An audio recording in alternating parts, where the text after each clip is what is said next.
Thank you. Join. Recording in progress.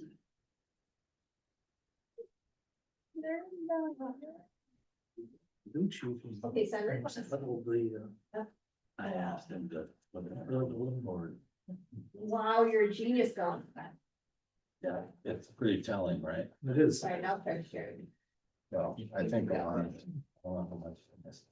Brian, you may need to mute. This judge. Oh, yeah. Most- It's a, or maybe me. No, turn your volume all up.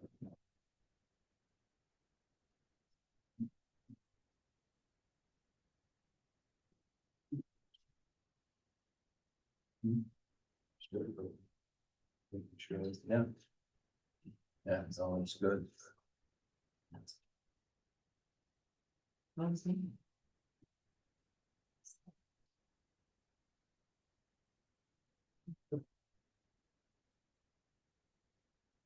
Yeah, I'm glad I recommended you get here a little early.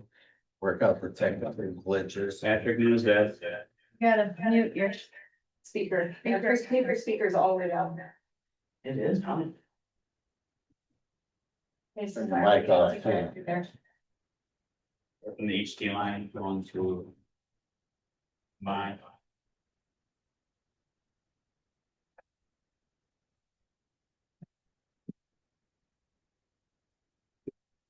It's really like your guy.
for water main and stuff like that. I will assure you though that through the RCA and through other programs that we've already initiated,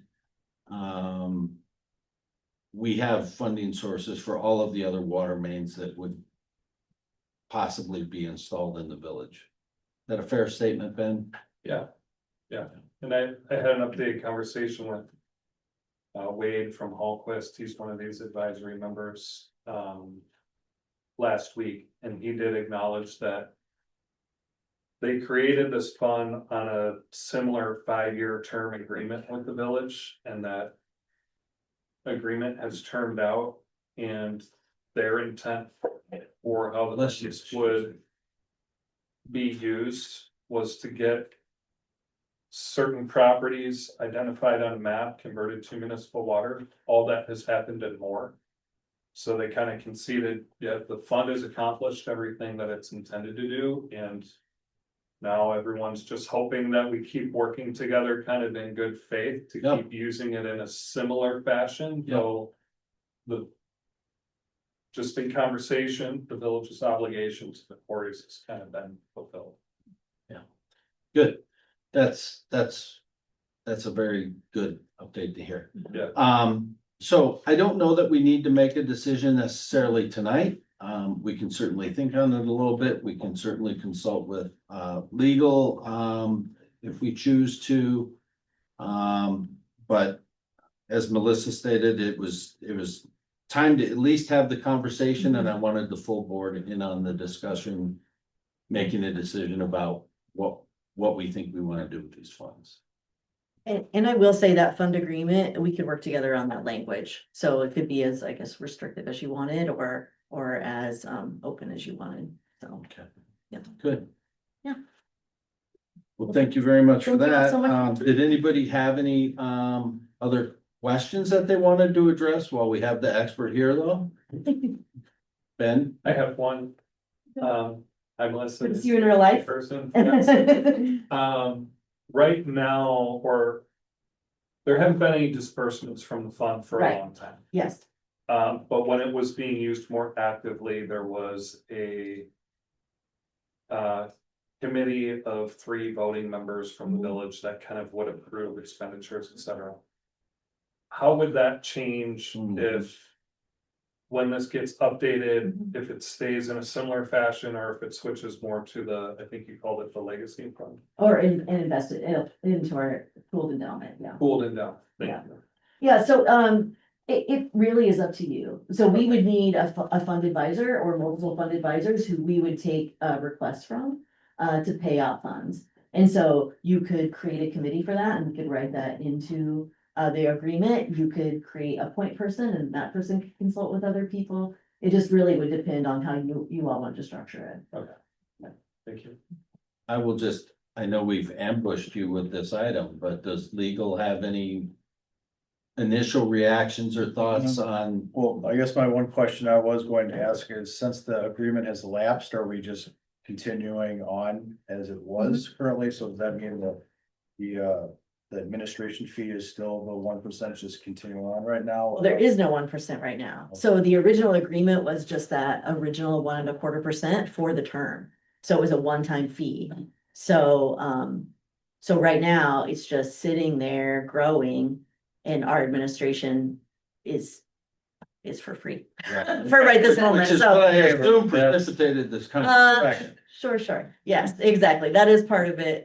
Just trying to figure out, kind of next Yeah, that steps. was my biggest concern. I just wanted to make sure that everyone was aware that either. Yeah, right now we're in a Figure holding it out. pattern. Yeah. And as I told Mr. Yates last year, I mean, we're not in a huge rush, but we do need to take care of it. So the next few months would be great. And I'm available for questions. My email, my phone number is in that packet for you. So just feel free to reach out, and you too. So great. And this fund continues to accrue? It does. It's in a money market, so it's not growing by a bunch. I think back in like 22, money markets were like at 4.5% or something, and that was a good time. for money markets. accrue. Yeah, it continues to accrue, correct, and right now there's no fees, so. All right.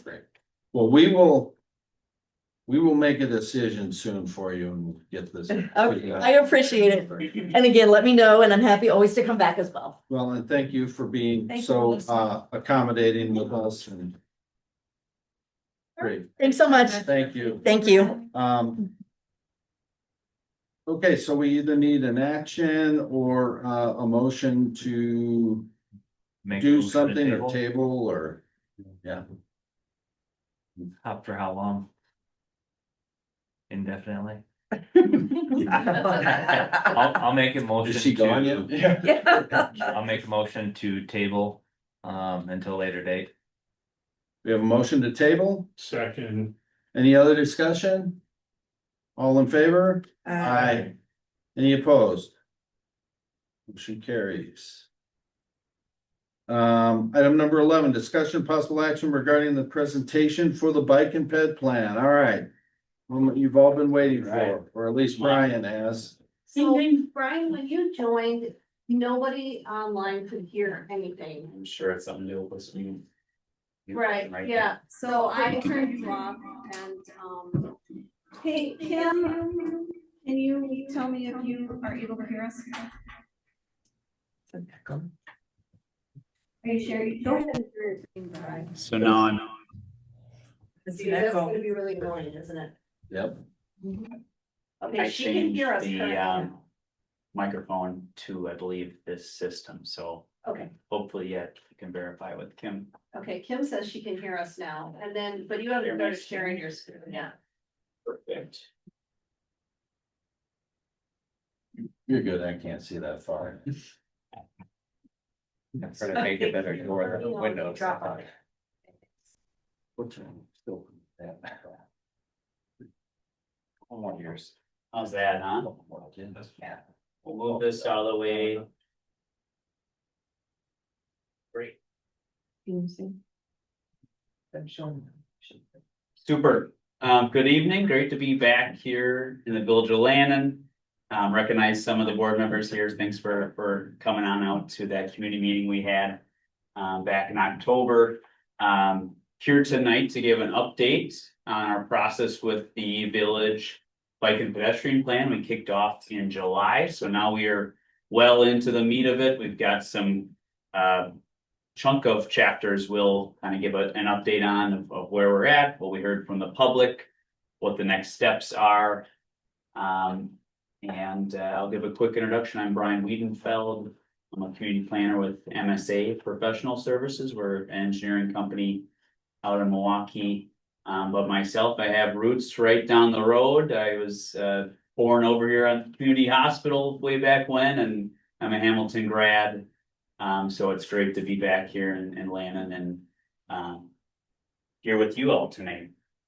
So a quick look at the agenda. We're gonna check out what that schedule of our project timeline. We'll look at what the final product will include. Chat about our public engagement efforts and our vision and goals. And then I've got a bunch of maps to show you. Many of them you don't have, but they're on the board, and I can certainly pull up any map in particular I have here on my laptop. We can show that on the board as well. And talk about our Safe Routes to School plan, which is under the large umbrella of the bike and pedestrian plan, but more focused on how can we get kids safely to our two schools here in Lannon, with Lannon Elementary and St. John's.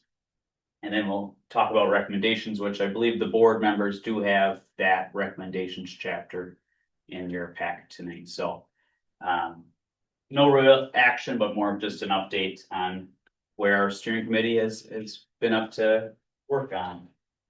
So here's our project schedule. We're now in February, so nearing the end of our process, but so far we've kicked off in July. We had a site visit out here in August to look at the existing infrastructure for our bike and pedestrian network in Lannon. We had a robust round of public engagement, coming to different events here in the village, but also some online materials that you might have seen as well. We've done a lot of analysis of the infrastructure, looking at some data, identifying gaps, and now putting together our recommendations for what a proposed vision of what a full bike and pedestrian network could be here in Landon. And we'll note, right, this is just a proposed vision. It's not committing to anything at all. It's more of a possible potential solutions that could be implemented here in Landon. So this is one of two of our village board meeting updates. We'll also be back in May with the final draft plan. We'll have an open house here for members of the public to check in on it one more time before ultimately going to the board for approval in the early summer. What all goes into the bike and pedestrian plan? A lot of it I just talked about, a lot of existing conditions review. So I was out here taking pictures. We did a drive around the whole community. I spent a lot of time on Google Street View, looking at all the different crooks and crannies of the village that I remembered from being on the cross country team. I pretty much ran all over town at one point or another. Run away on me. Looked at our public involvement, and we'll get into that today. We've also produced two primary or preliminary concepts of proposed infrastructure that I think the village is also going to talk about later tonight. We've got our Safe Routes to School plan recommendations grouped into infrastructure, the real physical recommendations, as well as programs, policies, and then how are we going to maintain any of this new infrastructure that's developed here. And that goes along with the implementation matrix of where does that fit in a timeline of when this gets done, and how is it paid for through some funding guidance. So our public engagement summary. So this was a process starting in July all the way to November, where we had a lot of different events and methods to reach the public. We had an online survey that was opened up for about 2 to 3 months. We had an interactive online map that people could leave spatial comments on. And I was here at 2 events, Land National Night Out, as well as over at Land Elementary School. We were at the First Start conferences to check in with parents and students. We sent out a village-wide postcard in the mail, so everyone received there on the bottom a postcard about what the project is, how to connect with it, and what to expect. We talked to specific focus groups in the village. So we talked to the Land and Business Association. We talked to some members and parents and staff of both schools in Landon. And then we also had a discussion with some of the governing jurisdictions around here, the county, Southeastern Regional Planning Commission here in Wisconsin. And we also plan to talk to some neighboring communities about what Landon is planning here. And then all of that was accessible through a project website page. So thankful for KCOM for getting that all put together. We'll just quickly go through some of the key takeaways here, but this is from our survey. Right off the top, we saw that there is a large presence of people who are walking and biking in the community already. We had over a third of survey respondents, so we had about 150 responses to this survey. A third of them are walking or biking every week here in the village. And notably, that second point, almost 30% are never or rarely driving in the community. So it kind of reinforces that, hey, people are walking and biking, and that's could be a primary form of transportation for them. So we got to think about getting people safely to their destinations in town. Hitting on safety, almost a half thought that biking and walking conditions were somewhat or very unsafe in its current state in the village. And some of the key issues were speeding, just lack of sidewalks and trails, and then also the infrastructure that is here, some of those pavement markings, crosswalks, sidewalks, some faded pavement markings, and just lack of upkeep on those. Overall, respondents wanted to see better connected sidewalks, more bike lanes, improved lighting, and then amenities to support that system, like resting areas or water stations and whatnot along their route. With our Safe Routes to School portion of that survey, we talked to parents directly and had a section about getting their kid safely to school by walking or biking. 2/3 of them said they would allow their children to walk or bike to school if safety conditions were improved. So this is a motivation to improve conditions. And then we'll just touch briefly on our interactive map. This is what respondents saw when they went to the website and clicked on our map. Here they were able to leave a spatial comment within the village boundaries of a particular improvement they wanted to see. Again, kind of echoing the same response, people noted dangerous intersections across the village, noted speeding vehicles and just lack of some of the infrastructure they might be looking for, sidewalks and bike lanes. Specific requests included safer paths to school, improved and enhanced crossings, and then just connection to some of those areas in the village that really don't have any infrastructure currently. And then some of the key locations were looking at trail crossings on the Bud Line, crossing concerns within our downtown area. So we'll look at some of the crash data there that tells the story. We were at the 2 pop-up booths. Here we just asked about particular infrastructure types they might be looking for. So where if funding is limited, where do we put our money? Respondents said safer crossings and intersections, sidewalks, and trails and multi-use paths were the most important to them.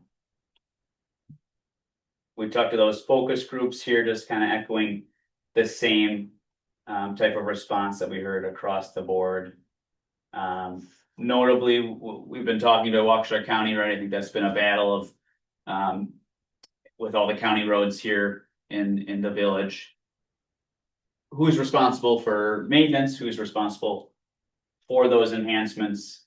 Ultimately, we're going to come back to them in a couple of months here to talk about our proposed recommendations, but this initial conversation, there were no major trail projects coming up within the next 5 to 10 years, and they're willing to assist municipalities with this type of improvements.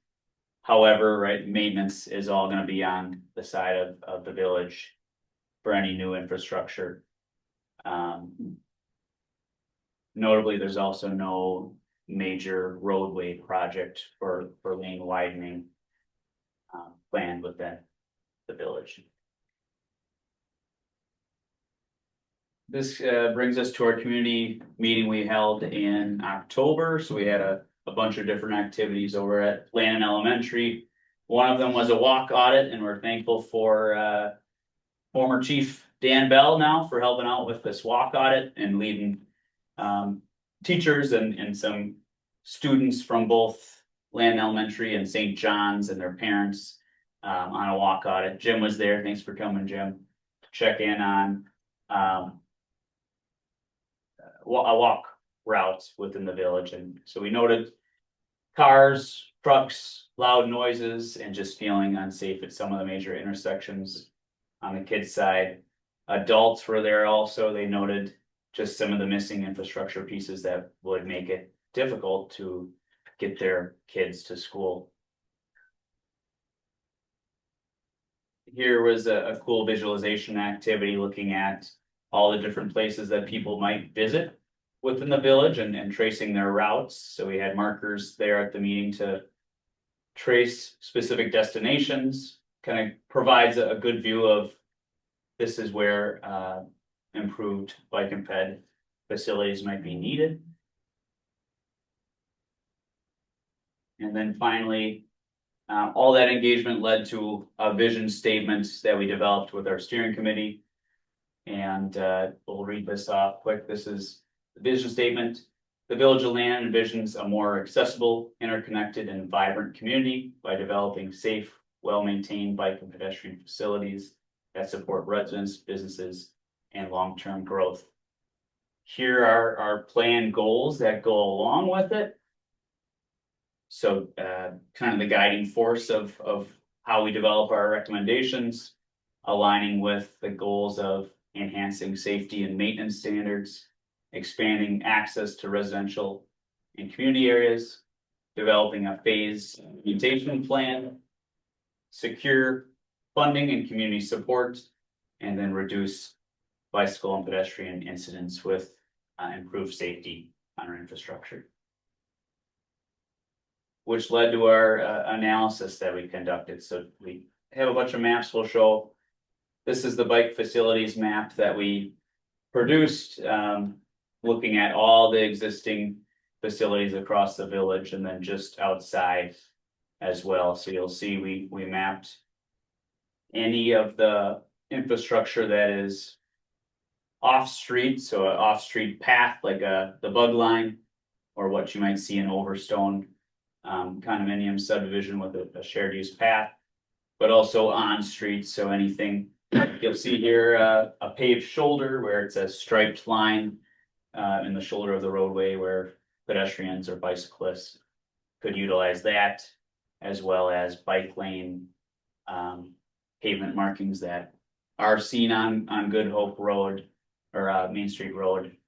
As you get further to Custer Lane, you can find some of those.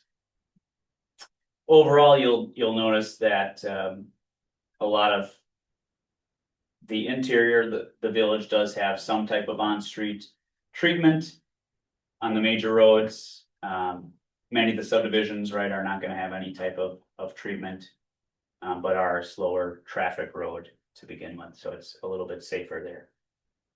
Here's our pedestrian infrastructure map, and you'll see the bright red is any road within the village that does not have any sidewalk on either side of the road. The blue is any road with sidewalk on one side, and then the green is sidewalk on both sides. So just a stretch of Main Street within the downtown is where both sides of the street have sidewalk.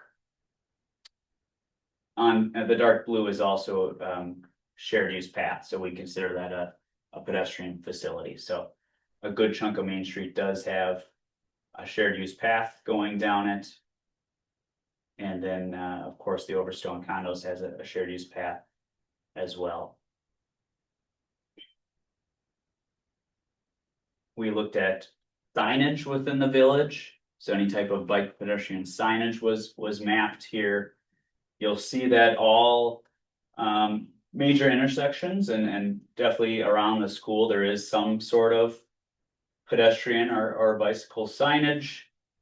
We know signage doesn't always stop cars from going, so that's certainly something to think about, more of the infrastructure side of things to improve safety. But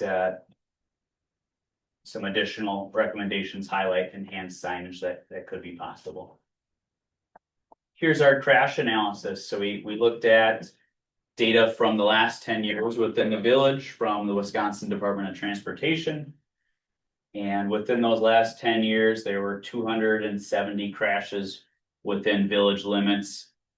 Here we're pulling out the top 5 most dangerous intersections. So reading from the top, Landon Road and Good Hope Road. So just on over here, 14% of crashes or 38 crashes were located at that intersection. Our 2 roundabouts on Town Line, Good Hope Road and Main Street. Those were our next 2 with also 14% of crashes and then 12% of crashes. And then our last 2 intersections in the top 5 are Land Road and Main Street and Good Hope. So really circled in red there, that triangle where adding up the percentages, you know, almost a third of crashes in the village occurring within this downtown triangle. using our bike and pedestrian maps that we created, our existing facilities, we developed this network gap map showing where there's a missing bicycle facility, where there's a missing pedestrian facility, and when there is both of those facilities are not in existence currently. So you'll see showing mostly the major roads have some sort of missing facility.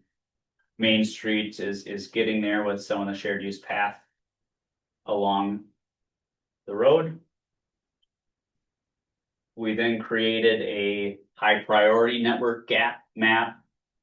So pulling in that data, we used criteria of any gap that is within the existing bike and pedestrian system. So where there is a facility present, mapping where there's a missing connection to those two pieces.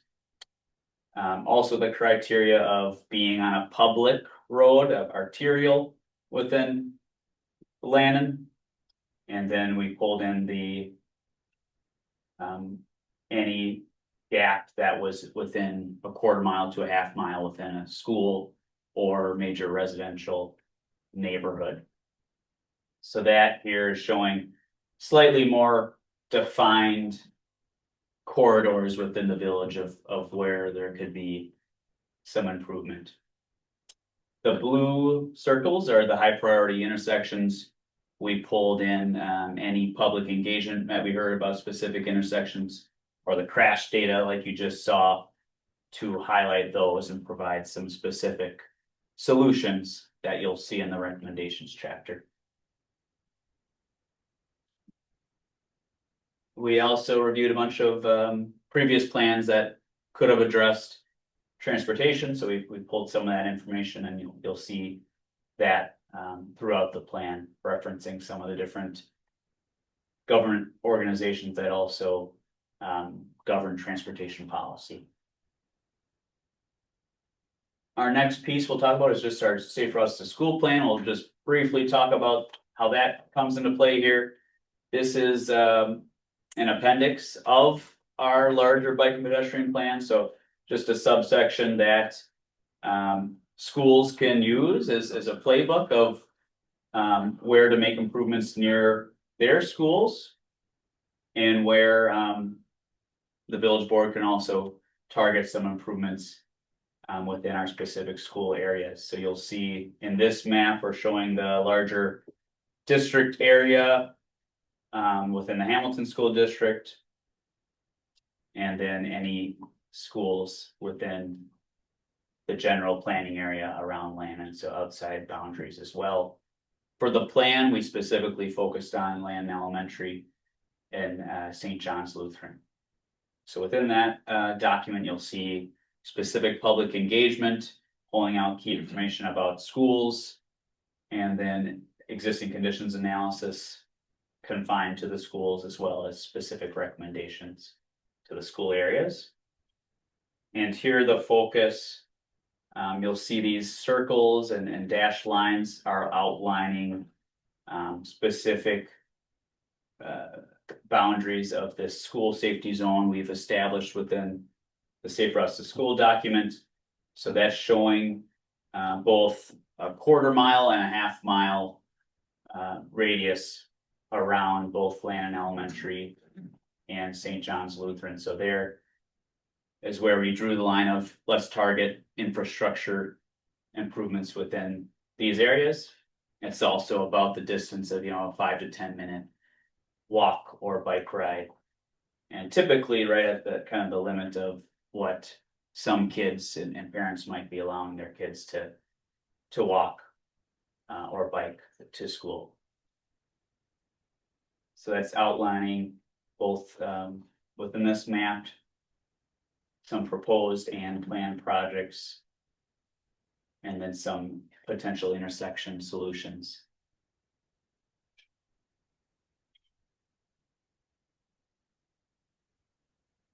Lastly, our chapter that you have in your hands today is our recommendations chapter. This is chapter 4. So now looking at all the public engagement, looking at our existing conditions analysis, now we say, all right, what are the solutions to improve safety, to improve connectivity, to connect those other parts of the village into this downtown core. So you'll see within that document, we have recommendations that are organized by infrastructure. So the physical infrastructure for bike and pedestrian transportation.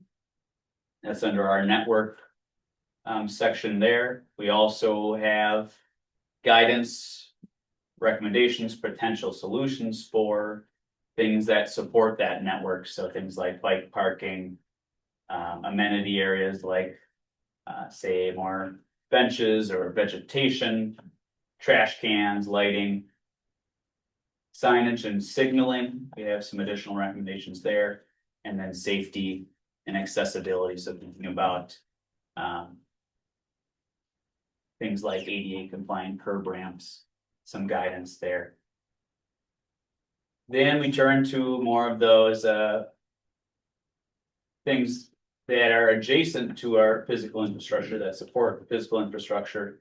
So our program recommendations, thinking about activities that can encourage walking and biking in the community, programs that might support schools to make those improvements.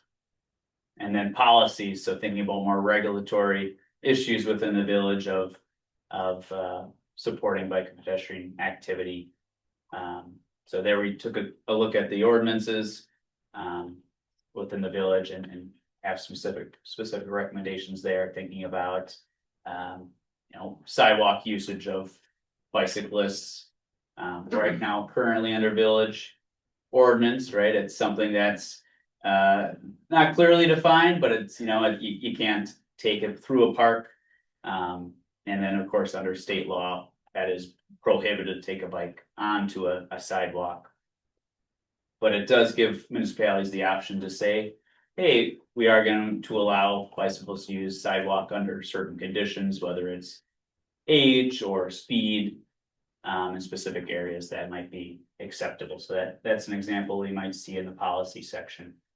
And then lastly, we looked at maintenance of these facilities. So there's a specific recommendations outlining things like winter maintenance for these facilities, landscaping and vegetation removal to ensure that those infrastructure is accessible, and then some guidance of specific examples of checklists or maintenance schedules to achieve those goals there.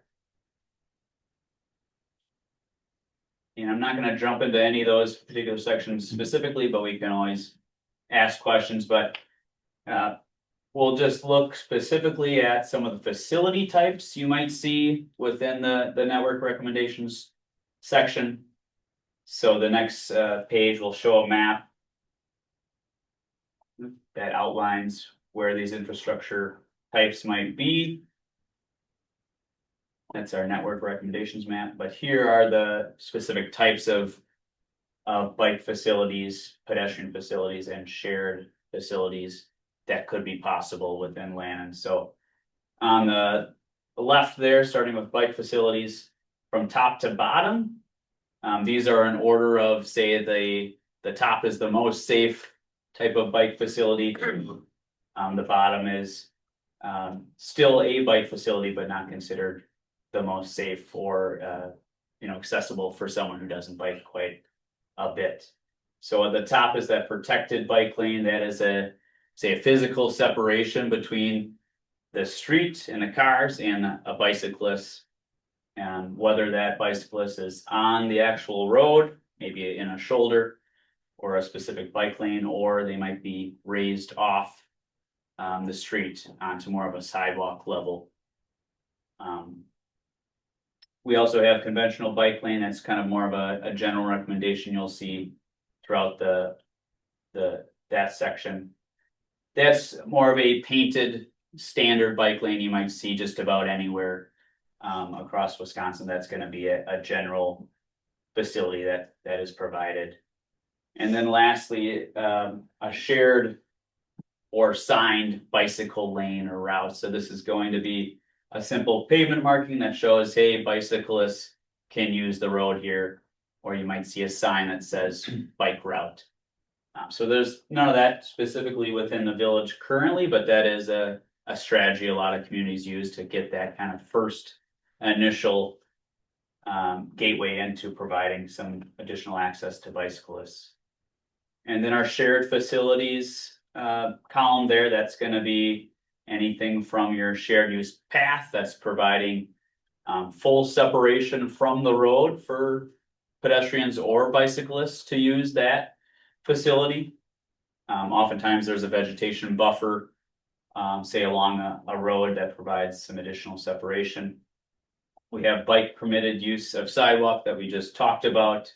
So specific areas where there isn't a bike facility on the road, maybe you can allow younger children to use the sidewalk to have an additional safety there. And then lastly, we have paved shoulder. So we see this on a lot of the county roads around Lannon, providing, say, a 5-foot paved shoulder, allowing bicyclists to use the shoulder. You also see pedestrians use that quite a bit in areas outside of the urban centers. And then we have our good old sidewalk on the right. You'll see some standard recommendations for sidewalk throughout that network map. Supporting that infrastructure is also these intersection facilities that we recommend within our recommendations chapter. You'll see imagery in reference to rectangular rapid flashing beacons, or RRFB as transportation experts we call that. And you have run right here in town on Main Street, right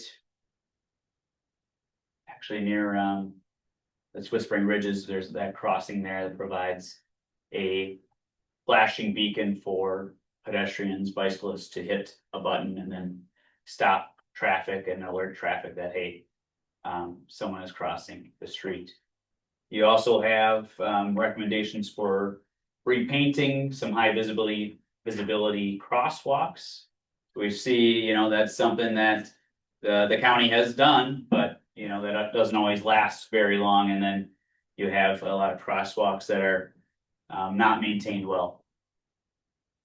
Additional facilities could be trail lighting, refuge islands for pedestrians, whether that's in the median or around a curb to provide some additional safety areas for pedestrians.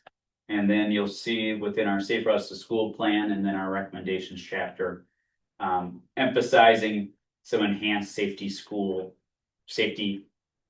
signage for schools with some lighting, additional signage that might indicate and help some safer outcomes for getting to school. Under that umbrella of this plan, we did produce 2 of those preliminary concepts of facilities on Lannon Road. And I know you're going to be talking about, I think, the Jakes Park to Main Street connection tonight. Here is some of the drawings we put together and estimates that our engineers had put together and reviewed with village steering committee. So here looking at a shared use path down Lannon Road, starting at Jakes Park with the bridge crossing, running to Main Street, and then Main Street down to Diamond Drive. We have some additional drawings there looking at a combination of sidewalk and shared use path. And as well as one of those rapid flashing beacon crossings at Diamond Drive to facilitate some crossing for kids living in that neighborhood there. And then finally, we'll just hit on this. This is the network recommendations map you have before you tonight. This is our first draft, so of course there's going to be some comments and review from our steering committee. But here laying out a proposed vision for specific facilities to complete the bike pedestrian network. within Lannon. Here, we basically took those high priority corridors we pulled in earlier and then prescribed some type of treatment, whether that's shared use paths, so providing the full separation off the road for bicyclists and pedestrians. Additional sidewalk where it's missing, as well as a range of possibilities for bike lanes. So everything from a shared use bike lane down the middle of the street, or a conventional bike lane, or even a more protected version of that. On town line, is that red or orange? There. Right there. Yeah, is Yeah. that just paved shoulder? Paved shoulder. Right now, I mean, you look at north of the Main Street roundabout. You have to have very narrow gravel shoulder that doesn't. That's where I live, and, Yeah. and there's a lot of traffic. In fact, myself, I like to go to the bug line, so there's a lot of bikes that try to get up or down to the bug line on town line, and it's so It's a nightmare. dangerous. It's so dangerous. Mhm. I'm sorry, I'll hold my questions. Yes. Yeah, of course, yeah, if there is any questions, otherwise we are, I think they're next. yep, Okay. that's next. There you go. All right, so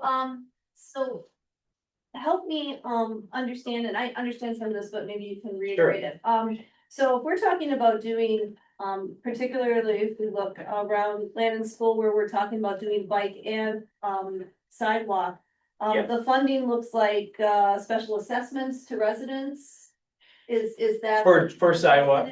Generally, or that is something, say, that the village is using the funding for right now, through the WISDOT Transportation Yeah, Alternatives yeah. Program, right? This is Yeah. same fund That's that could be utilized for sidewalks, shared use trails and whatnot. So there is a range of funding option that's gonna be in the implementation chapter. Right, so Tip we're- is, At yes. this point, we're not prepared to put any numbers to the. right, there's no. Residents at all. At this current point in the recommendations chapter, no, there's no specific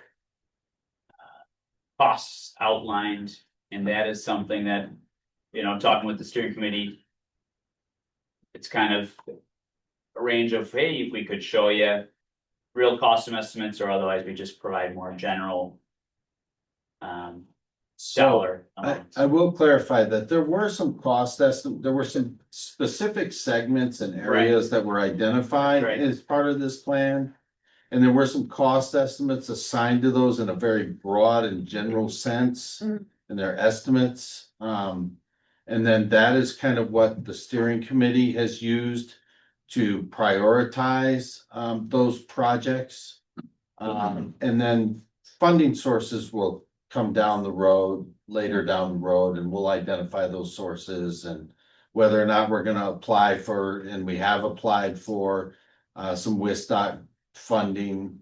And we used those cost estimates and some of the feedback to determine which areas we wanted to include in those applications, or which project segments, and what were the top priority items that we wanted to try, that we felt were the most important and most representative of what the community felt was important to tackle first. So that's kind of what we're going after first. And then the rest have been identified and prioritized for future focus. So when you say that the county is willing to support right of way improvements, that doesn't mean they're gonna pay for anything. So if we decided to take a. No. Yeah, right, yeah. Yeah, they're sure, fix the stuff up, that'd be great, thanks. No, simply the process of it. Yeah, Well, I think it's good to note too that like the preparation that they're doing is really just coming up with a long-term plan for our village to use, as we grow, as we make improvements. This will be serving as a list of recommendations of where the needs are the most and possible solutions. It'll be kind of like a kit of parts that we can kind of pick and choose, different ideas and concepts and how to apply it. And then when funding becomes available, and then we can kind of match whatever funding we have to the needs that we have. And then these would be possible solutions to implement, so.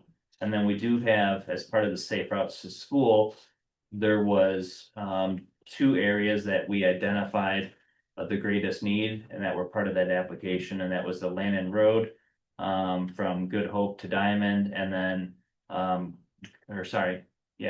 Lannon Road from Good Hope to Diamond, and then Good Hope from Main Street to Also, That's where I put mine. just past one. or is that Emerald over there? Emerald, I think, Emerald. yeah.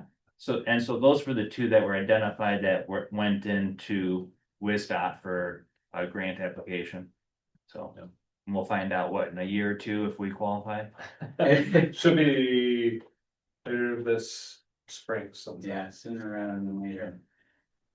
And then as part of this process is when we identified the other recently discussed plan to connect the path between up at Jake's Park, between the lower parking lot and the upper one past the Lions. Right. And that's just being done as a separate TID project. Because it's eligible, yeah. Because it's eligible and it was low enough in cost that we, rather than wait for multiple years to get that thing done, that was something that we had the ability to just push forward and do. All right, thank you very much. Did anybody else have any other questions I did. or comments? We have to, Lannon being where we are located, we have a lot of heavy semi trucks that come through here. And bump outs don't work. I mean, Sussex put them in and they took them out. They had them in there for a while and they took them out. Yeah. Main Street now in Menominee Falls has them. And there's also signs along the way, you know, that they have to turn or they can't go down X amount. But I'm telling you, I've seen it too many times. My sister and my in-laws live right on that Village Bowl curve. And they've seen truck drivers just take their chance. So if we put all this in and we have these markings, we have to be very cognizant of kids. And are the truck drivers going to be? At the Right. same time. And, you know, the lighting is great. The markings and the crossings are great to have. But to add to this, to add on to my question to you or my statement to you is, my husband is a school crossing guard over by Village Bowl or by Valley View, Oh, nice. which has Linden Grove. Yeah. Emergency room, the clinic, and Town hall. the school. And he comes home every single day with horror stories on people running those flashing lights. Mhm. The lanes are marked. He's in lime green with a stop sign, you know, out there, and someone's gonna get hit. And so we have to find out another way with it, especially with Lannon Street School or St. John's School. I'm not so sure, you know, I mean, a crossing guard's not even working over there. Yeah. Yet, Yeah. he puts his life on the line twice a day for those kids. And they take bikes. I asked him, I said, on average, how many walkers and bikers do you see over there? Because they're coming up from the those apartments and from That's those homes and stuff. And he said about 25 in the morning, in the fall. Winter is less, but in spring it could be up to 40. That he'll see kids walking and or biking to that. And that's a well-marked intersection, and it's got a lot of activity right there on that. How do we go about making that aware for our two schools we have here? Right, I think it starts with partnerships for sure. Right, and we've already established some good partnerships, say with the principal over at Lannon Elementary and the principal at St. John's. Okay. It goes outside the schools, right, where specific outreach to the quarry companies and the drivers, if there's specific training, if there's specific materials that can be utilized from this plan to push out to them. I think that's a start. It's also the idea that continued use of people walking and biking is gonna eventually turn the tide of people becoming more aware, slowing down, being a little bit more watchful.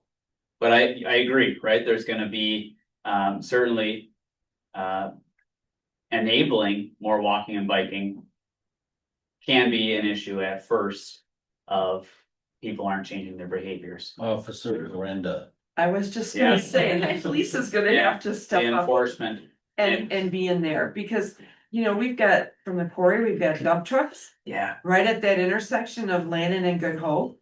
And quad semis all the time. Coming here and will turn down, a lot of times they'll turn at Main and go down Lannon Road. To hit, county line to hit the freeway, but there are some that go as far as Menominee Avenue. And some even try into Menominee Falls, and that's what we saw in our traffic counts, did you? was that very high percentage of trucks versus comparable communities, so. Recommendations do outline, of course, enforcement. Specific programs, partnerships to collaborate and get information out. So I'd say that's the starting point. I think initially the police are gonna be pretty busy Yeah. with that, till people get used to that. Chief Schleier, is there any type, I didn't see in the ordinance if there is a increased fine or enforcement within some of these school zones? currently? Yes, there is. There is. Yeah, for both of them. They're both marked Good. school zones, for speed, and then, if you're in the, fines will double, Sure, basically double, I think. sure. Any questions, comments from the public? No? Ben, did you have anything to add? No. Well, thank you, Brian. I appreciate it. You. Thanks for the Yeah, update. I'll be back in May, and then as for the steering committee members, board members with the recommendations chapter, just if there's a recommend or feedback to get that within the 23rd of February, so 2 weeks from now. All right. Thank you, guys. Thank you. Good night.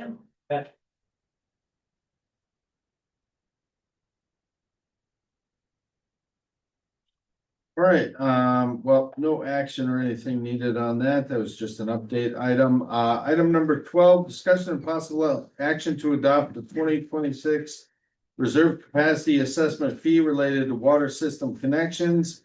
As some of you may or may not know, this was tied to a certain index, so that it adjusts every year. Ben, do you want to walk us through this a little bit, or? Yep, I can go quick, or I can break that down, let me know what's your. Quick's good. Okay.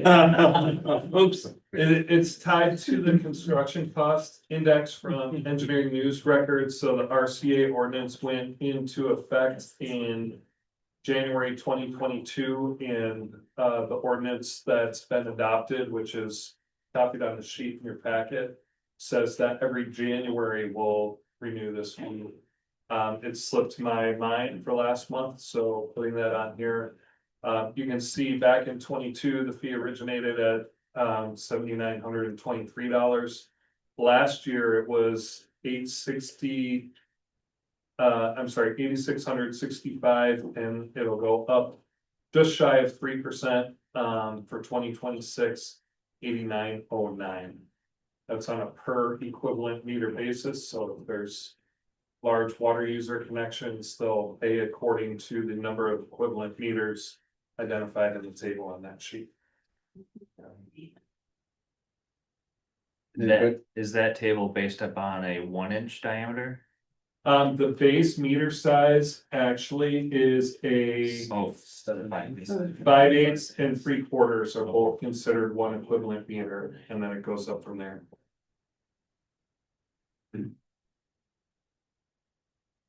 Okay, so just for general awareness, I'm gonna take Ben's comments and give the Cliff Note version.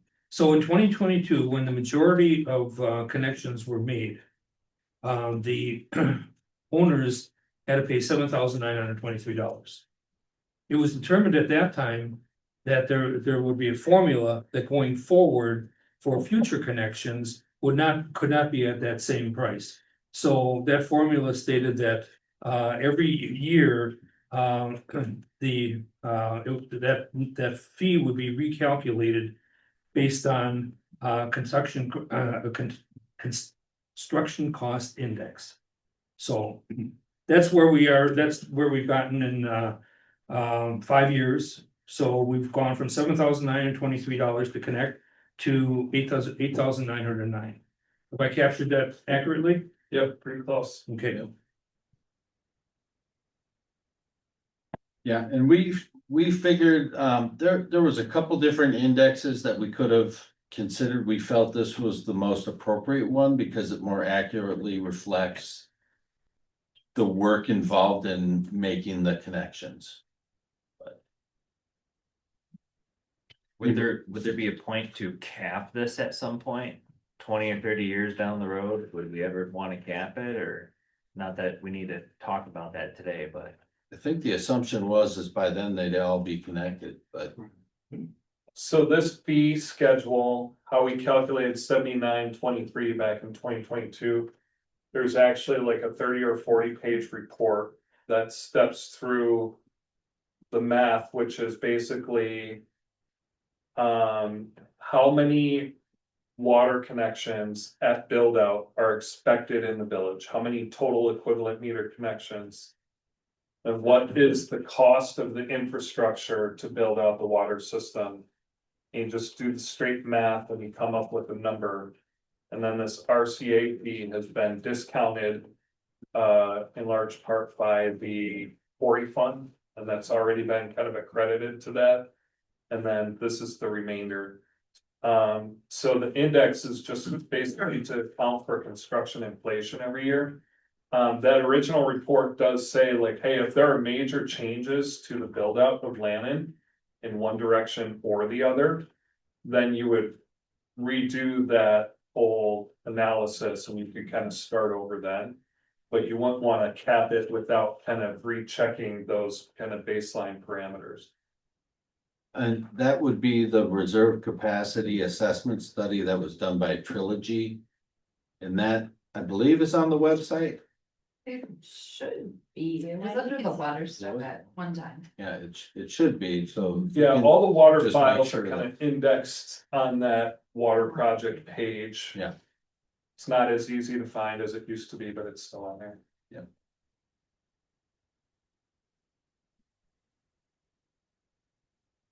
So I would, if there's no further questions, I would entertain a motion to adopt the calculated fee for 2026. So moved. Second. We have a motion and a second to adopt the 2026 fee at $8,909 for the RCA. Any other discussion? All in favor? Hi. Any opposed? Motion carries. Thank you, Ben. Discussion of possible action regarding a contract with Strand Associates for Stormwater Quality Management Plan update. You're up again. So board may recall that you passed a resolution last fall authorizing, might have even been last spring, authorizing Strand to apply for a DNR grant. It's a 50-50 cost share grant. That resolution authorized us for a total grant application of $170,000. So 50% of that would be 85% grant funded. I'm sorry, 85,000 grant funded, 85,000 village funded. So we were successful in getting the grant by the time we made the application and had time to look at more of the scope of specifically what Lannon would have to do. The big number of 170 came down to 118, so the 50% cost share of that is 59,000. You've already executed a grant agreement with the DNR saying that you would carry through and do this. But nonetheless, we felt now that there's some actual agreement and this is like kind of the last action that will obligate the village to spend money. We wanted to get this on the agenda for tonight. A lot of you will remember Isaac Fruchtman, who is one of the lead engineers for the water system expansion project. He'll be leading this one. And let's see what else as just kind of logistical thing, this grant is a reimbursement, so the village will need to cover the full 118,000, and then the state will reimburse 59,000 of that. And we addressed all those in the budget when we went through the budgeting, if you recall. Do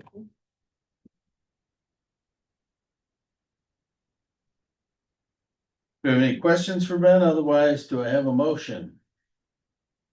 I will make a motion to accept the contract with Strand Associates for the stormwater quality management plan update, which has been revised to reflect the actual contract amount of 118,000. I'll second the motion. We have a motion and a second. Any other discussion? Only other question I have is on this agreement, it says. Schedule will begin upon execution's task, which is anticipated the week of January 19th. Which we're late.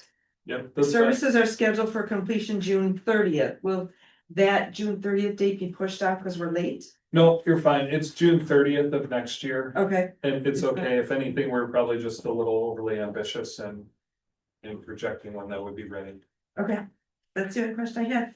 I have a question and maybe direct this to council. Not to be a stickler, Ben, but under compensation. On page 3, the last paragraph is that I requested that they put a not to exceed on here, which they did, and I appreciate that. But then the last paragraph that they have, I guess I would be curious as to what council's interpretation is. Because it says that the estimated fee will not be exceeded without prior notice to and agreement by owner, which I appreciate. But may be adjusted for time delays, time extensions, amendments, or changes in the scope of services. So I guess I'm curious what the interpretation is of the but end of that sentence. And because to me, it seems like it just essentially negates that not to exceed request. It does, but if you, any changes like that, especially construction contracts, you'd have to have some sort of amendment or change order executed between Strand and the village to exceed that scope. So 118 is where it's at, but any changes, if there's any delays to this project or anything, would have to be memorialized in writing and agreed by both parties to raise that amount. Okay.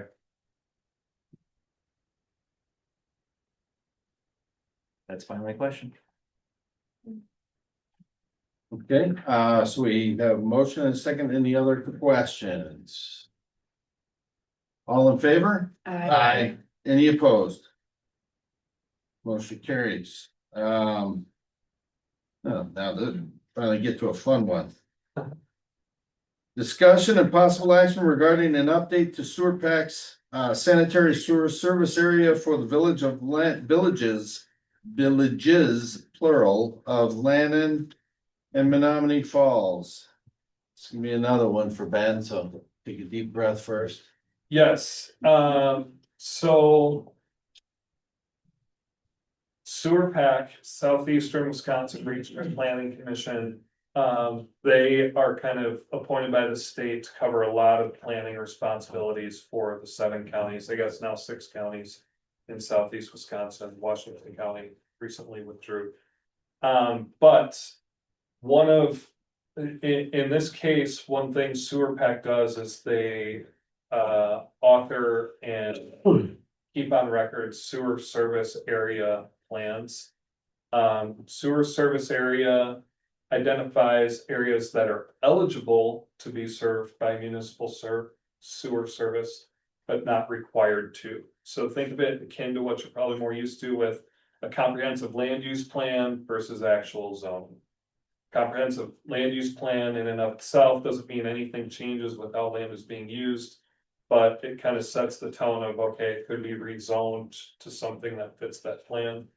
Similar thing here.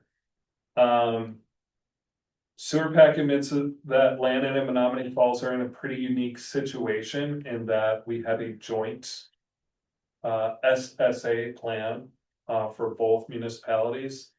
One document that covers both most communities have their own independent document, one per municipality. So what's kind of tricky here is that the joint Lannon and Menominee Falls SSA was done in 1993. That was before Lannon had sewer, and my strong guess is that that document kind of paved the way for the Lannon Interceptor sewer and the Village of Lannon getting sewer service that was installed between 95 and 97, etc.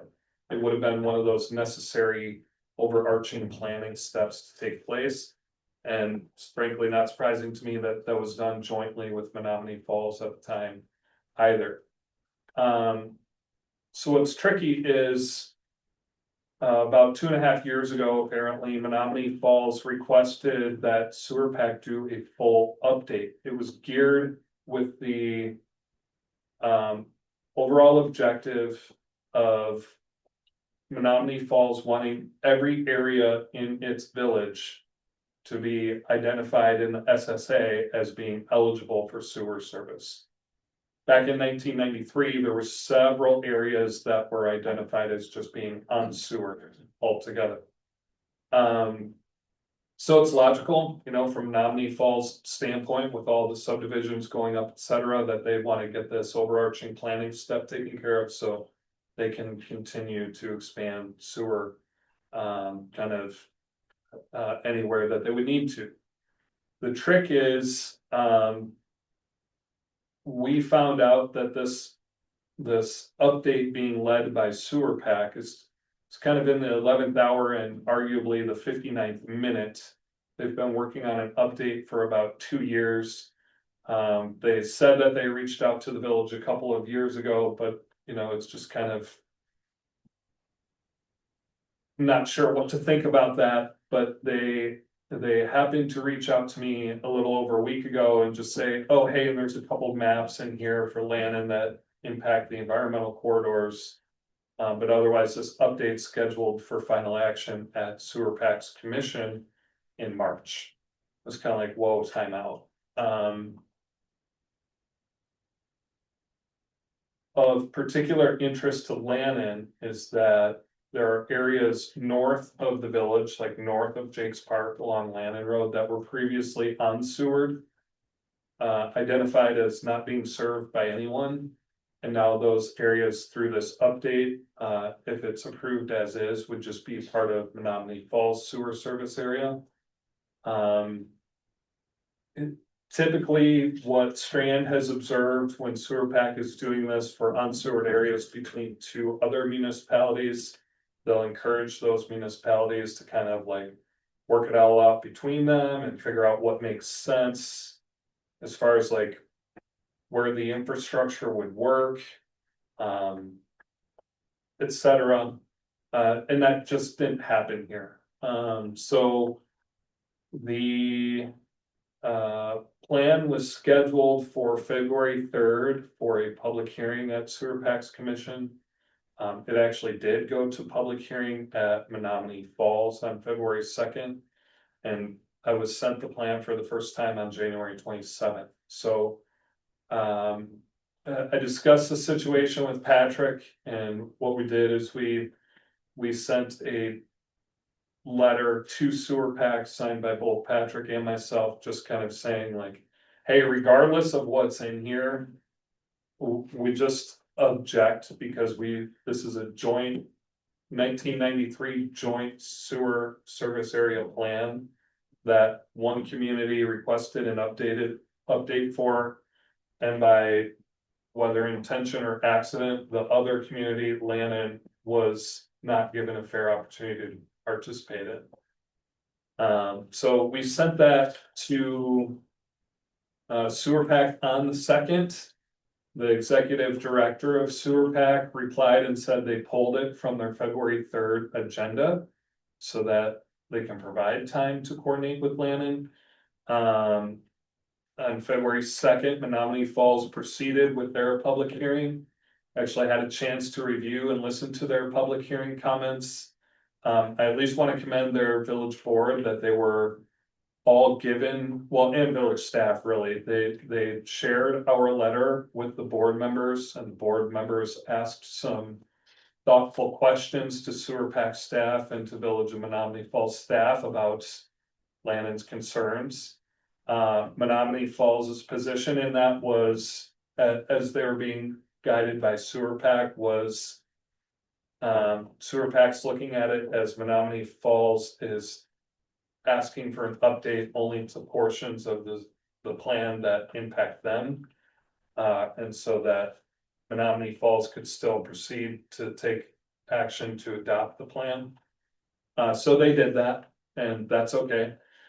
Sewer pack indicated at that same meeting that, you know, they intended to reach out to Lannon and provide an opportunity for participation, etc. So actually earlier today, sewer pack staff reached out and offered responses to all of our comments and offered to participate in a meeting. So I would suggest that the village take them up on that, presumably Patrick and I at least, and maybe Dan as chair of public works if interested, to kind of discuss some of that. My ultimate concern is as follows. Sewer pack is of the opinion that nothing in this update that they've been working on for 2 years changes Lannon's sewer service area boundary.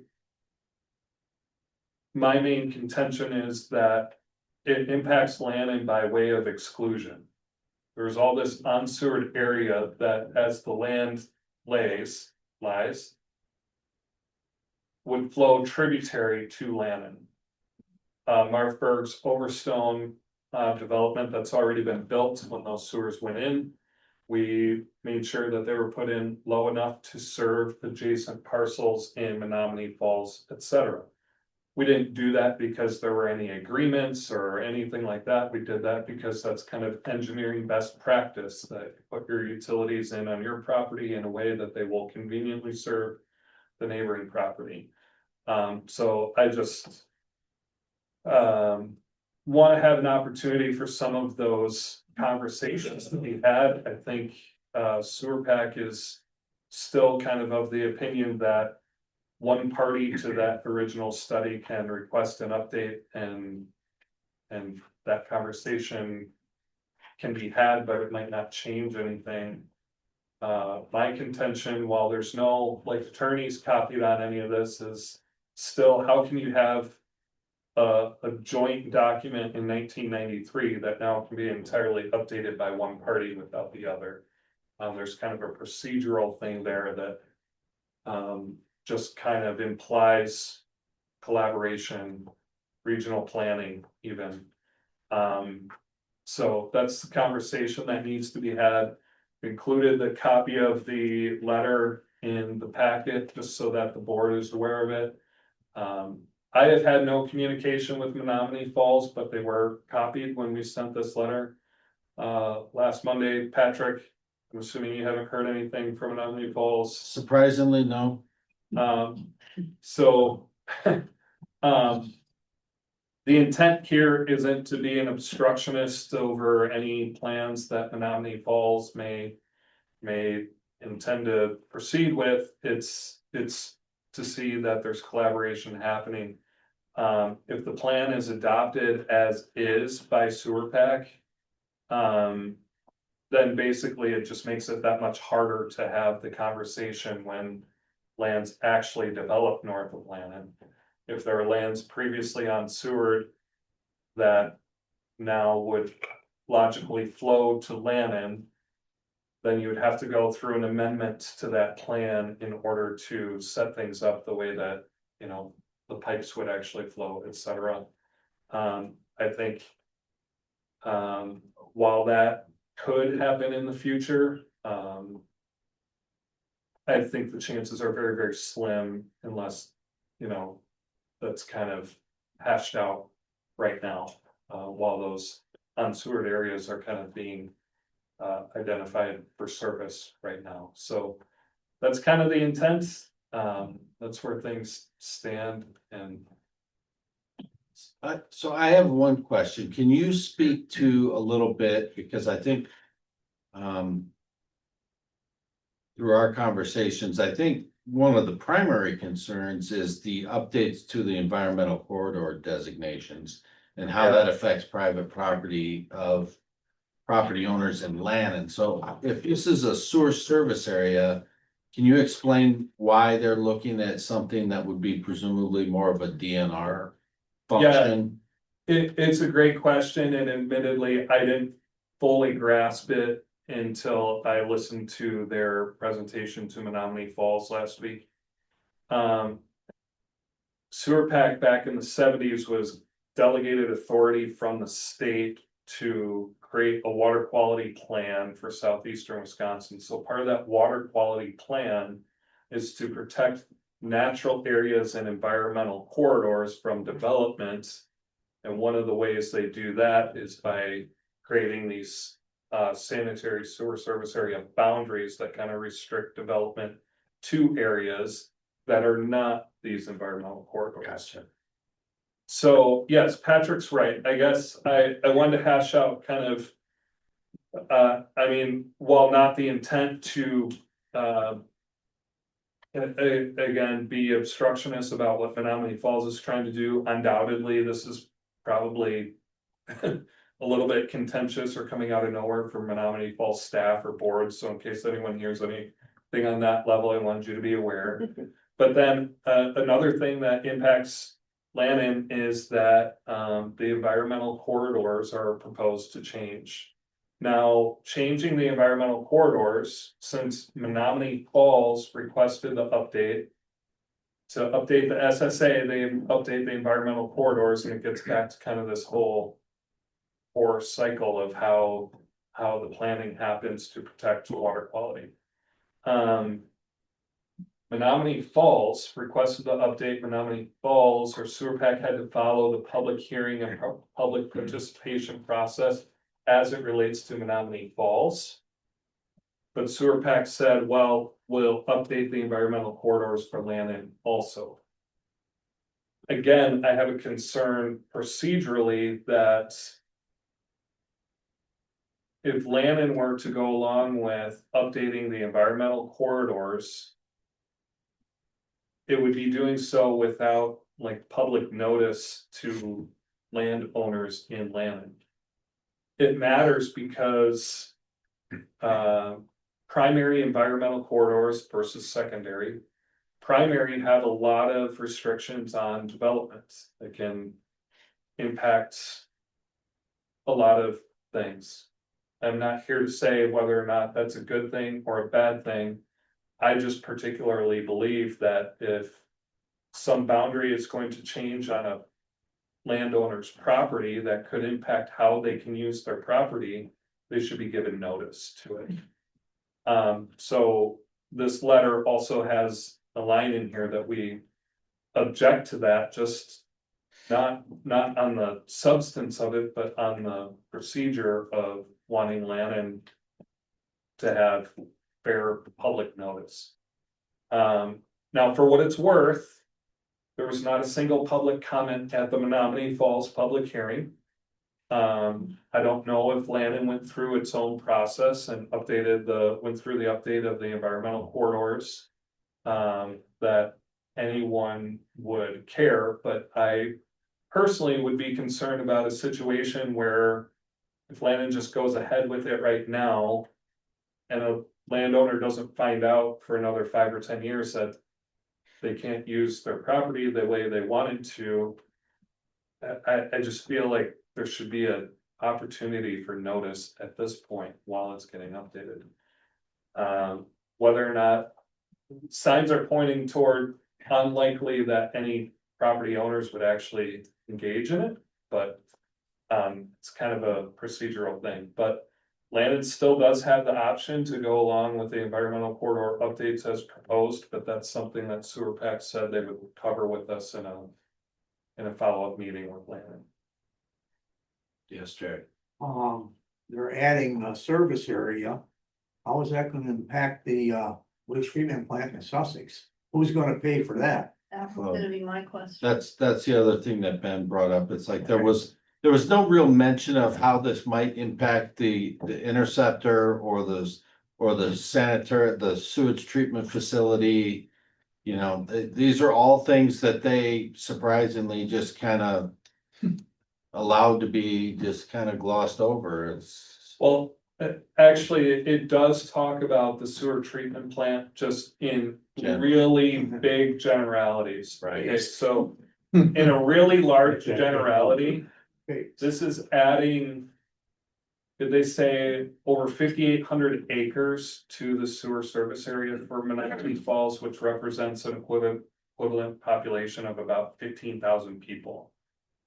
And most of that would go to Sussex, so they do have a paragraph in there that says, all right, the Sussex treatment plant capacity today is this. Menominee Falls owns this much, if all this develops, you'd be way over the line, and just know that you would have to recalculate, Yeah. do projects, etc. So one of our comments was that, you know, sewer pack should have, even if it's a paragraph, a similar commentary on the land and interceptor. Because none of Menominee Falls sewer service area that it's adding gets to Sussex without going through the land and interceptor. Yeah. Which also has fixed limited capacity. and again, I find it ironic that, you know, Sussex and Menominee Falls have been discussing for a couple of years, yet, you know, Sussex doesn't even neighbor them. They just have the facility. So I will say weird. in the Menominee Falls meeting that I watched, Mark Fitzgerald did acknowledge Lannon's letter and said, look, this was sewer pack's process. And just from what I've observed of other communities going through a similar process, that is correct. One municipality requests that sewer pack does the update and then sewer pack does the study. Sure. Menominee Falls undoubtedly participated in that, but it's sewer pack that's supposed to be coordinating between Right. all of the people that would have relevant input Right. or impact from it. Yeah.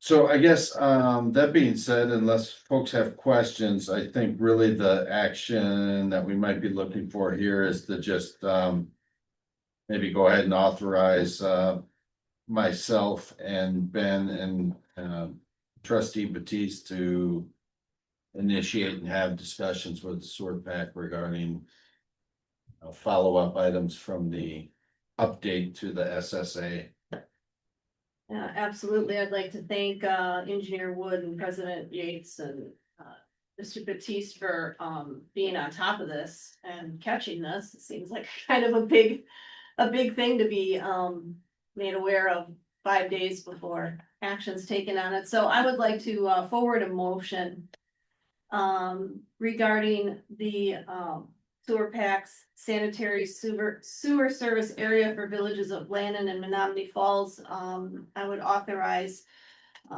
Engineer Wood and President Yates to take any necessary action to address the outstanding issues and respond to any further advancement on this issue. Is that what you're looking for? Sure. I'll second. We have a motion and a second. Any other discussion? I think We'll likely bring in Miss Trustee Batiste Oh, as yes. well. that's right. Yes. Yeah. So I will amend my motion to authorize Dan Batiste, Patrick Yates, and Ben Wood to lead any actions required to respond to the sewer pack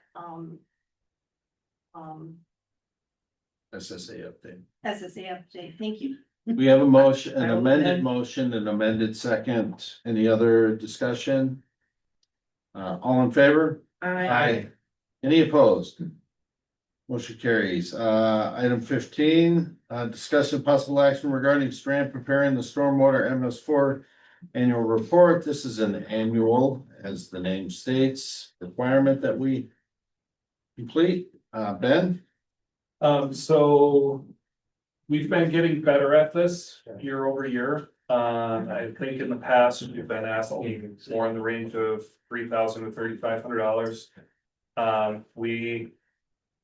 I would ask that you authorize us to spend up to $2,500, and this would just be on our general service on-call agreement.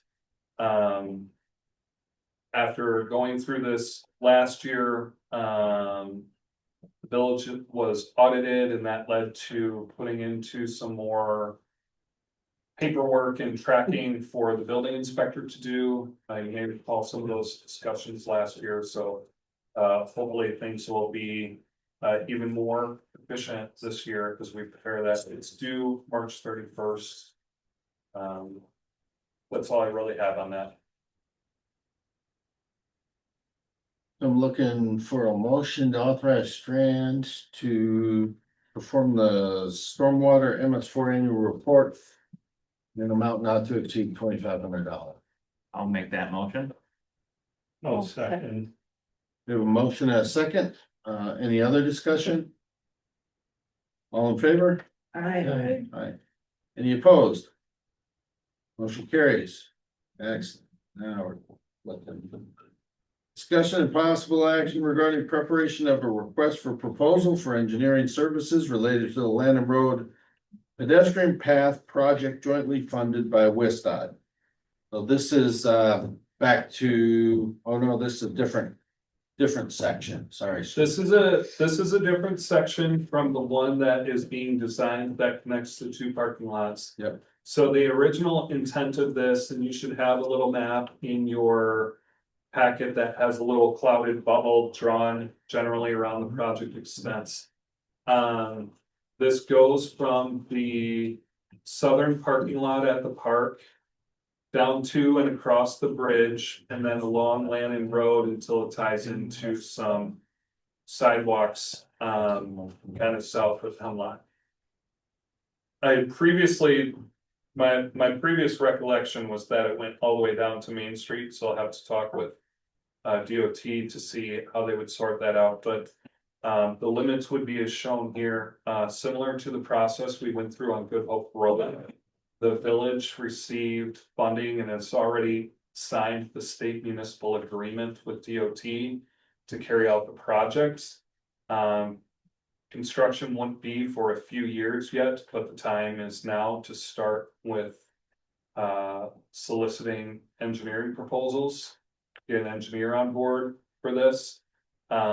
We could have sent this out anytime over the last year, really, but we wanted to wait for MSA's pedestrian plan to get a little more developed and have some of those kind of recommended strategies, et cetera, available for whoever's designing this to kind of have to be able to use there. So I don't have an RFP drafted, but I think what worked well on the Good Hope Road one was that the board authorized Trustee Batiste to kind of do the final review before we sent that out soliciting proposals. And then identified a review committee of Patrick and Dan and Jim. My ask of you tonight is, while the RFP is not drafted, that you would allow us to go ahead and do that and work with the same trustees on a selection committee to go ahead and issue that and start getting proposals.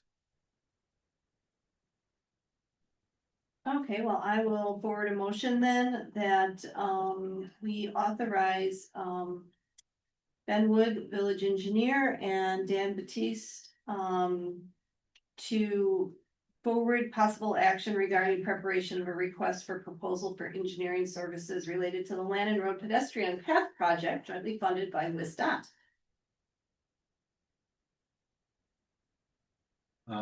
And did you want to add in anything about the additional review committee? Yes, I do. That's a great idea. Amend my motion to include an additional review committee prior to the submission of the proposal. Opposed to President Yates and Trustee Willard.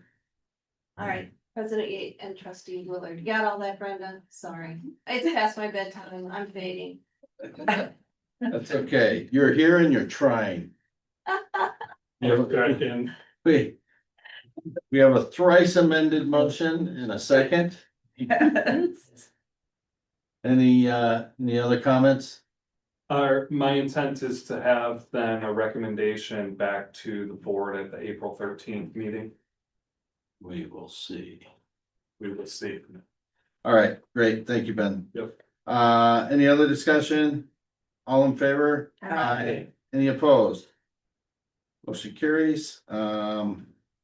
Discussion and possible action on cross connection inspections proposal for 2026. This should be fairly straightforward. I think Dan's already looked this over and he can give us an update on the limited number of cross connection inspections they want to do.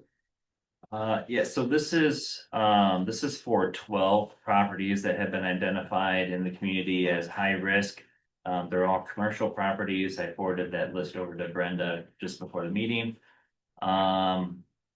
So essentially what they're looking to do, this is a state requirement from, I guess it's actually legislated by the state of Wisconsin for the DNR to do this inspection in the name of public safety and water quality control. While I particularly am not a fan of them being able to come into private property and inspect meters and things of that nature, it is written right in the state legislation that they have the authority to do that. I would like to fight that, but that's not the battle here tonight. So I think what they have proposed here, there is a cost associated with this inspection. HydroCorp is the company that will actually have an inspector that will come out and do the inspections at the 12 properties that are identified. That is a subcontractor from Mid-City, who is our operator for the water system. And it's what was the cost? 1,200? Something like that. 22. 2256. 2256 for the 12 properties. So, and from the sounds of it, the high risk associated properties need to be inspected on a more frequent basis. Low risk, which is like a traditional residential unit, is typically more of a less risk, and I think those are required to be inspected once every 10 years. So that's the gist of it. Yep. And I think they've been using HydroCorp for a while. We've used HydroCorp too. I mean, they've come through the village to do some meter replacements. Anybody have any questions? The only question I have is in the contract, it says payable within 30 days of date set forth on an invoice. We don't turn our bills around that fast. Well, I think this agreement is actually made for Sarah, right? So Sarah is going to be paying them from Mid-Cities. Okay. So this is like, we're reviewing the contract between HydroCorp and Mid-Cities as a subcontractor to us. Voice removed. It's like your cousin. Any other questions? Do we have a motion? I will make a motion well, we don't really have to accept this because this is not to us, right? So we're just gonna authorize Mid-Cities to move forward with their contract with HydroCorp for the cross connection inspections as outlined by the properties indicated. I think so. Yeah, I think we are. Let's do a formal motion because it does say Sarah is representing us, the land and water utility. Oh, okay, so it is kind of. So your motion would be to authorize her to execute it on behalf of the land and water utility. Yeah. All right, so my motion is that we are authorizing Sarah Nunn, representative of Land and Water Utility, to contract with HydroCorp for the cross connection inspections. I'll second. We have a motion and a second. Any other discussion? All in favor? Any opposed? Motion carries. Item number 18, discussion possible action regarding resolution 2026-2, Authorizing participation for radio grant. Chief, I believe brought this item up for us. Yes, I did. If I could direct your attention to resolution number 2026-2, I'm respectfully requesting approval for our Village of Land to join the statewide public safety interoperable communication system. Basically, what I'm gonna tell you is that the radios that you guys just purchased last year or the year before, the handheld ones, the 4 that you purchased are good to go. We do not have to upgrade those. I have one that needs to be flashed, and then that one will be good, and then the 6th one is no good. In addition to that, the motorcycle radio is good, the 2 squads are not.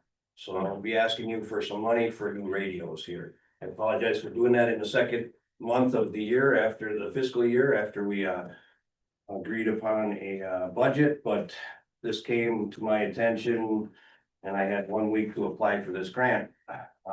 During the time I was going to new chief and sheriff's school. So I went to school and then I came here and worked on this and got it done. I did put it in. The only thing that's missing is our resolution approval. The radios that need to be updated is going to there's a grant for it, so that's a good thing, but it's not 100% grant. So pretty much this resolution says that the Wisconsin Department of Military Affairs is providing a grant that's out there. So a grant is available. The next thing is that the Department of Military Affairs, we have an interoperable communication system known as WISCOM. It's the Wisconsin Interoperable System for Communications. Right now we operate on a VHF, a very high frequency radio system. We are upgrading to the 700 and 800 megahertz system for WISCOM. Therefore, few of our radios do not have that capability to be upgraded. This upgrade will take place early to mid 2028. This grant had to be done a few weeks back and is only good for the fiscal year 2026. It will not be offered again, period, end of story. So if you don't get into this grant, it's either hopefully another grant comes along that somebody else can use, or you're paying for those radios out of pocket. There are some municipalities that are waiting for Waukesha County to negotiate a price with Motorola for radios, and they're gonna take their chances that way. I said, I don't have any extra money in our budget, so I opted to go for the grant system. The other thing is that it requires to be eligible for the grant, a local unit of government's governing body submit a resolution, which I have before you. And then it requires to be eligible for the grant, the local unit government governing body to submit the resolution and written commitment that it will spend funds, its own funds in the amount equal to 20% of the total grant awarded. I do not know what the grant amount will be that is awarded. I did submit all of the costs associated with the new radios and the bids that came in from Baycom. That is usually where we've been getting our radio system from. And then 1033 Incorporated installs it for us. So how much is it gonna cost? You're gonna ask me next. Yeah. 2 squad radios, $14,503.52. 1 handheld radio. These are quality radios too. I opted not to go for the cheap ones because we're just gonna run into this again down the line. 1 handheld is $8,049.38 for a total of $22,552.90. State funds would cover 80% of that, $18,042.32. And land and funds, what we have to pay is $4,510.58, plus approximately $900 to $1,000 for installation, depending if all of our current cables and features in the squad will support the new radios. I'm told from 1033, the owner, Billy, that we should be able to keep it around $450. So, like I said, I completed all of the paperwork, turned everything in, calculated everything, and bottom line is we are gonna have to have radios if we want to communicate. I thought about not having squad radios and just using handhelds. I just don't think that's the safest option out there. I think you gotta have that squad radio and a second radio on your person at all times for safety. What's the award date for the It's grant? supposed to be sometime in February when we will find out. So. This This February? month, yeah, Smart. Yeah, they should be getting back to us. If there's any corrections or anything additional that they need, for us, it'll be the number on the resolution and the approval sign. What's the life cycle of these radios? I was told that one radio in 2017 vehicle is approximately 8 years old, so. With the new 700, 800 megahertz, that's what everybody's going to. Milwaukee County is doing their own with Waukesha County. So we are opting to go through the state system. Milwaukee and Waukesha are doing something a little bit different, but it will all work together. And basically what it does is the very high frequency bandwidths allow so many radio communications and channels to run through it at one time. The 700 and 800 megahertz opens that up slightly, and it's so much smarter that if a channel isn't being used, it can direct that conversation in milliseconds from one bandwidth to another very quickly. So therefore you can have 100 different channels on one handheld radio, and I can talk to Department of Justice or State Patrol or City of Milwaukee or whatever I need to. If there's a major incident, catastrophe or something like that, I can talk to fire, EMS, all those different things, so. so we would know sometime this month if we get the grant and the radios would be replaced in 2028. The radios will be replaced. There's a program, a training program that I had to write up. We do have to commit to this in 2026. Yep. And then be finished with the training and the install by May of 2027. Oh, okay. So like I said, we could wait. However, there's not another military affairs grant coming through. And I don't see, nobody has been talking about it. I have not found any other grants for the radios. Could something come up in 2027? Yes, we would love to push this to the 2027 budget, but I'm afraid that if we don't, we're gonna be paying the whole bill. Well, at this point, we need a motion that adopts resolution 2026-2 authorizing participation for the radio grant as applied for by Chief Schley, and I would like to make that motion. And I will second. So we have a motion and a second to authorize the execution of resolution number 2026-2 by President Yates. Any other discussion? Is this going to be an ongoing where we should be looking to budget for a life cycle on this? I think we should do it for several of our equipment pieces for life cycle and upgrades, because it's just like your cell phones. I mean, I don't know how many of you have anything older than, 5, 6 years old, because the technology, well, maybe you do. But the technology changes, and same with the radios and the computers. And I will, in transparency, tomorrow I have to upgrade all of our computers. We downloaded the Windows 11 onto both squads. The motorcycle tablet is having a struggle with it. If that one will be actually inoperable until I can figure out how to get Windows 11 to install on it. It downloaded, it just won't install. So we're working with the IT division from Waukesha County Communication Radio Center to get that to happen so that we don't have to buy a new tablet. But yeah, those laptops or the tough books in the squads are older. They're eventually gonna be obsolete. They won't be supported, just like Windows 10 or Windows 8, or as time goes on, we have to update. Just something to keep in mind for next year's budget. Agreed. Thanks, Chief. Okay, any other questions? Nope. All right, all those in favor? Aye. Any opposed?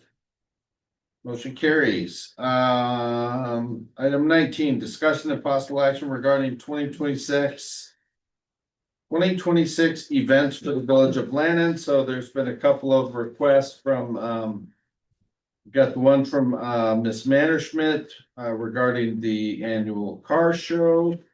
And then we have a list of some dates provided by Liz Ilnicki and the Land and Business Association. Did anybody have any concerns or objections to any of these requested dates and times? No.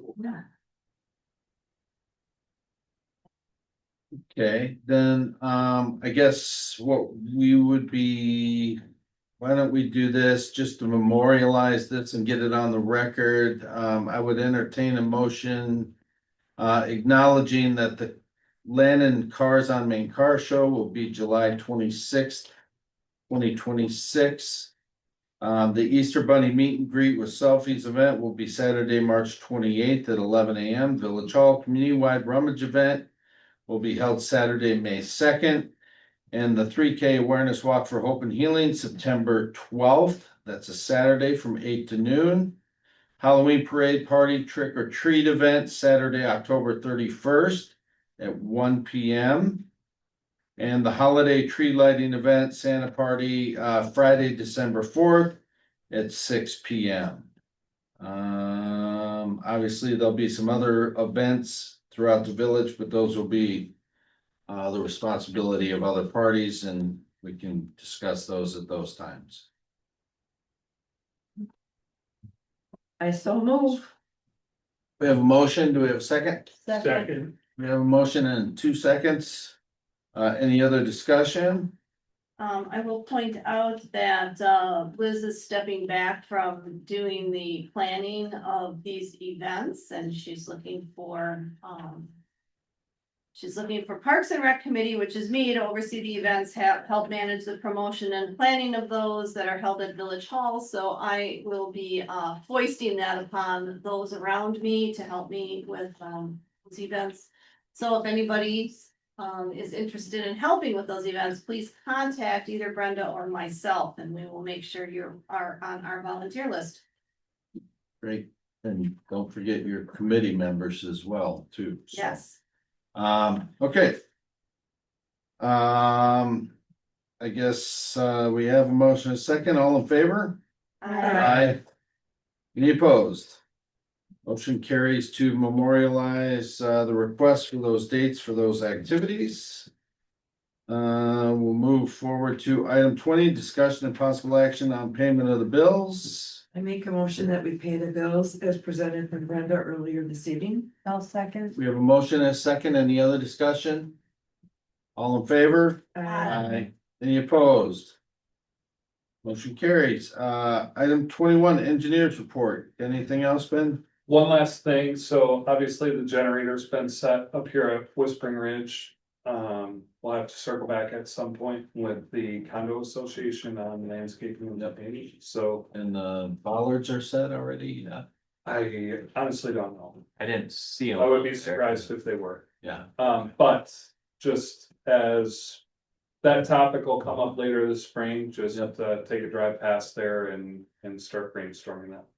Okay, thank you. Attorney's report, Trace, nothing to report. President's report, I'm not gonna say anything either.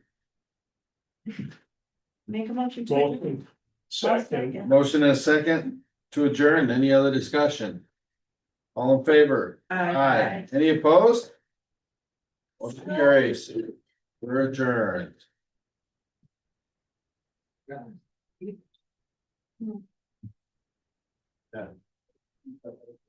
No, it's that well. It's the well and there's. Thanks, Trace. Speak for the terrestrial, aren't you? Oh, yeah. Just, you know, they would, yeah. All right. Thanks, everyone.